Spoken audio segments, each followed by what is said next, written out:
Anne Pellissier, professeure à l'Université de Montpellier. J'ai choisi de vous parler du rôle de l'assureur dans cette crise sanitaire au-delà du contrat d'assurance. Pourquoi? Parce que s'agissant d'un risque systémique, le risque de pandémie n'est quasiment jamais garanti, du moins dans les assurances de dommages. Il y a donc très peu à attendre du contrat d'assurance. En revanche, au-delà de ce contrat, se pose la question de savoir dans cette crise sans précédent ce que l'on peut réellement attendre des assureurs. Et l'on sait que les pouvoirs publics en attendent beaucoup. Nous achevons en France aujourd'hui notre premier mois de confinement. Cela nous permet d'avoir le recul suffisant pour porter un regard sur les efforts qui ont été consentis et également pour réfléchir pour le futur aux moyens de couvrir ce type de pandémie. Au présent, en phase de gestion de la crise sanitaire, les assureurs ont communiqué le fait qu'ils portaient leurs efforts sur 3 axes essentiellement. Le premier axe, la protection, le soutien de leurs assurés, en particulier au travers des cotisations, par exemple en décidant de ne pas poursuivre pour non-paiement des primes les assurés, ou bien en choisissant de rembourser les primes de certains professionnels qui avaient fait l'objet de fermetures administratives en raison du confinement, ou encore en décidant de rembourser aux assurés une partie des primes parce que la sinistralité avait considérablement chuté en raison du confinement, ce qui a été fait par un assureur en matière d'assurance auto.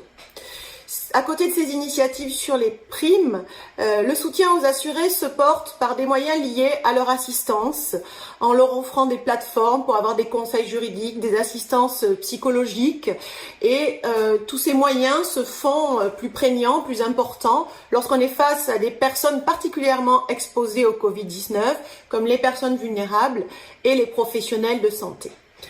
Mais vous le voyez, ces moyens de soutien aux assurés, ce sont des moyens extrêmement disparates entre les assureurs, qui sont totalement désordonnés et surtout qui n'ont pas du tout l'ampleur qui permettrait de réduire en profondeur l'onde de choc qui est provoquée par cette pandémie.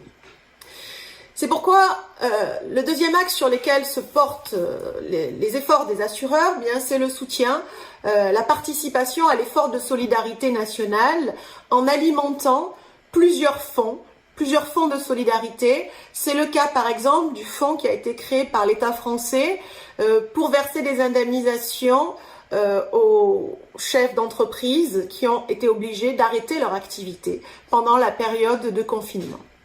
Puis il y a des fonds beaucoup plus sectoriels comme des fonds pour les personnels soignants, des fonds pour les victimes de violences conjugales et des fonds pour certaines professions particulièrement touchées comme par exemple les intermittents du spectacle. Les assureurs se sont aussi engagés dans un programme d'investissement très important, en particulier dans les petites entreprises et dans le secteur de la santé. Là, on est sur un investissement à plus long terme, mais ce sera pour redresser par la suite les conséquences économiques de la pandémie. Enfin, le troisième axe dans lequel les assureurs agissent, c'est l'axe de la prévention. C'est un axe qui est naturel pour les assureurs et c'est la prévention qui passe par des dotations pour la recherche sur le Covid-19, mais également de manière plus générale sur les pandémies, car on l'a bien compris, ce que l'on fait aujourd'hui en gérant la crise sanitaire, c'est colmater des brèches, simplement. Le risque s'est déjà réalisé, on est devant le fait accompli.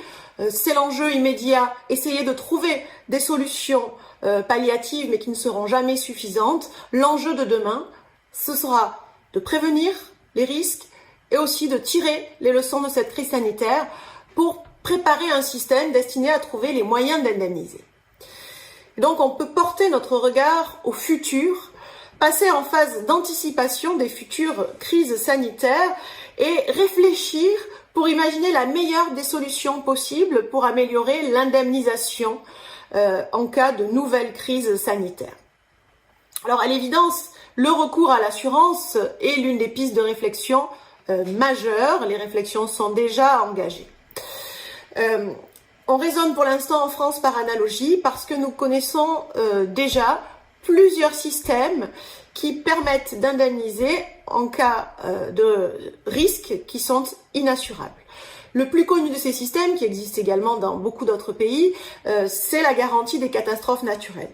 En France, nous avons fait le choix d'adopter un système qui repose sur l'assurance privée d'une part, puisqu'on a introduit une garantie obligatoire des catastrophes naturelles dans plusieurs contrats d'assurance, et puis cet apport de l'assurance privée va être fait en collaboration avec la réassurance publique, avec la Caisse centrale de réassurance, qui est un organisme public qui va bénéficier ici de la garantie illimitée de l'État. Et donc c'est cette collaboration qui va créer un système assurantiel de garantie des catastrophes naturelles. Aujourd'hui, beaucoup de personnes militent pour l'extension de ce système, donc au-delà des catastrophes naturelles, pour les catastrophes sanitaires. Mais je crois qu'il ne faut pas négliger aussi d'autres pistes qui existent, par exemple en matière de calamités agricoles, où ici c'est un fonds de solidarité qui est créé pour les événements climatiques exceptionnels, ou encore qui existe pour les garanties des attentats, par exemple, où ici c'est un pool d'assureurs qui permet la réassurance de ce type de risque qui fait l'objet d'une garantie obligatoire.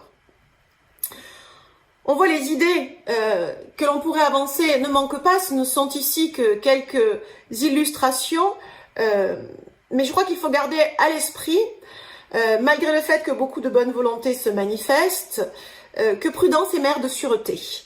Et que nous sommes aujourd'hui dans un contexte où nous ferions bien d'être prudents, d'attendre un temps certain pour tirer les leçons de la crise sanitaire, mesurer l'ampleur du sinistre avant de pouvoir élaborer et déterminer le système assurantiel qui pourra être adapté et qui pourra permettre d'indemniser en cas de nouvelles catastrophes sanitaires.